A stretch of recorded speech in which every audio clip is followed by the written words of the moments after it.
In this tutorial I'm going to be using Boolean operation, and some people don't like using it because what happens is when you try subdividing them, any mesh that's got Boolean operation, it really messes up pretty bad, and the geometry gets really whacked out and gets real poor geometry. So we're just going to try cleaning this up when we're going to use Boolean operation. And as you can see here, I got this cube and I got this pipe or the cylinder. It's Boolean into the cube here, and when I subdivide it, it doesn't look too bad. Let me go ahead and give this some different material so we can see a little bit better, and it looks pretty good. Let's see if we can get some of the same results like that. As you can see right here, it looks like a nice little well bead around here, and I'll just go ahead and collapse DG here, and I had some artifacts down here and it cleans that up pretty good. And we'll switch back here so you can kind of see the nice little bead around there, and geometry really didn't get all messed up, and I'm going to show you how to fix that.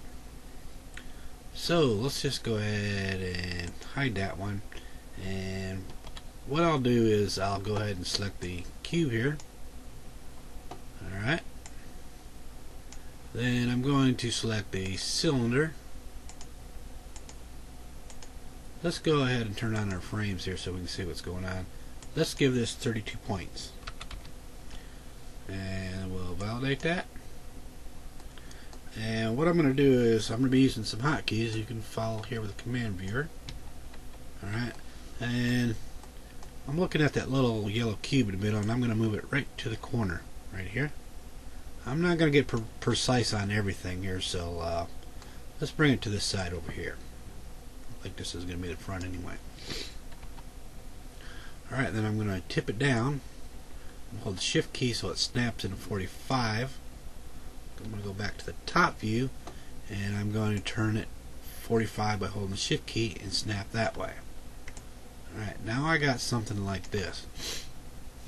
Alright, now what I'm going to do is I'm eyeballing the edge on this cylinder, and I want it to match somewhere on this cube here. I want the edge flows together, so I'm going to move it somewhere when they line up about right here, and if I'm correct, it should line up everywhere else.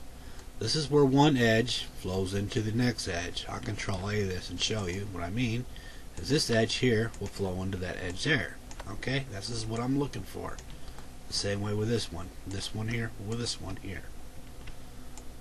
Okay, now that we got that done, we are going to select the cylinder here, and then we're going to go ahead and use the Boolean operation. Select here, then we're going to select the cube, and we'll cycle through here till it looks like it's back to normal. Okay, and it looks like it's back to normal. And one thing I need to find out here is I'm going to select here. Well, select the object first, and select the edge, and I'm going to loop. A lot of times, what I was wanting it to loop all the way around the cylinder, not down here. And a lot of times, what you need to do is you need to go into point mode. As you can see, if I zoom way in, you get a point one for the cylinder and one still over here. You can hold the shift key to snap them if you want to. They're pretty close, so anyway, all you have to do is use this weld option. I'll right click and weld these two here. Like I said, if they're out of whack, just move them over if you want to. Let's go ahead and validate that, and I'll just move these over like they're supposed to. This one I believe is a cylinder. Hold the shift key and snap.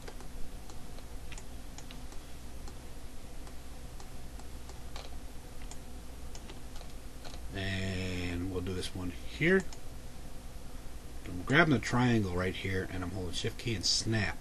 I'm snapping the cylinder to the cube. I don't want to move the cube at all. I don't want to move the edges at all.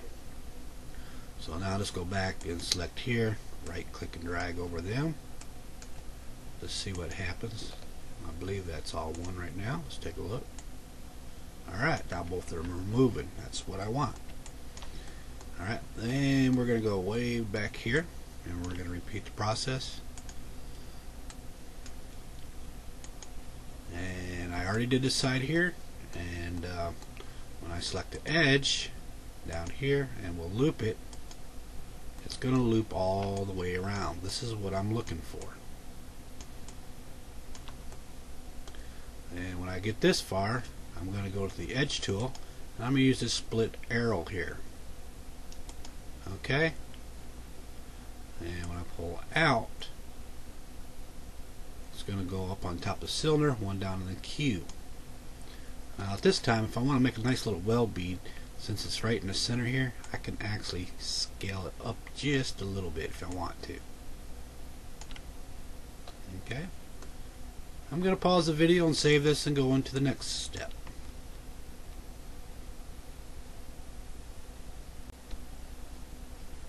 Another thing you need to watch out with Boolean operation, it gives off some bad shading when the light hits it right. Now you can't see it now. If I switch over here or something, you can see how it got this big artifact right in here.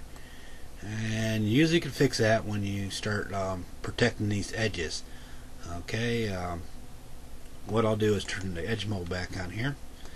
And if I don't want to subdivide this and just have a round edge, I could use the chamfer and just select my edges that I want chamfer, and without subdividing it. If I don't like something, I can click it to remove it or click it again to add it. We're not going to do it this time. We're going to go ahead and do another one here, because I'm going to subdivide this. And this is kind of, you got to do it one at a time on the face. It's not going to let you try selecting all the faces on the cube and do it at once. At least it won't work for me. And we'll go to the vertex modeling, and then we're going to go ahead and use this second one down. And what I'll do is I'll drag in just a little bit, and I'll get it pretty close. Just going to eyeball it and let go. Then I'm going to repeat it over here, and I'm going to work my way around and do it for this one here. Second one,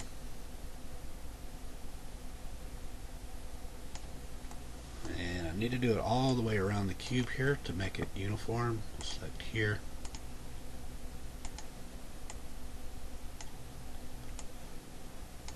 and here. Let me zoom in so you can see a little bit better. And I think the last one will be on the bottom, and we'll do that again.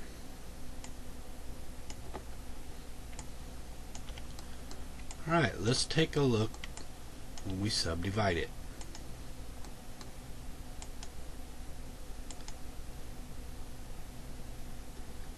We'll turn on the smooth. We still have a little bit of artifact right here, and usually that'll go away when I kill the geometry or collapse it. As you can see, I did there. But when I turn on the frame mode, you can see I got a lot of polygons. And we'll go ahead and turn on this here, take a look. As you can see, now it looks pretty good. Without this method, and you start using Boolean operation, when you subdivide it, like I said, you'll experiment and you'll find out when you subdivide it, it does not work very well. And to fix that, like I said, you got to protect the edges. And another thing is, when I showed you earlier how I had this one edge flown into the other edge, and when I went all the way around it down here at the bottom, you recall that earlier, and that's going to help smooth things out just a little bit for you. But anyway, I think that's going to wrap it up on this. Thank you very much.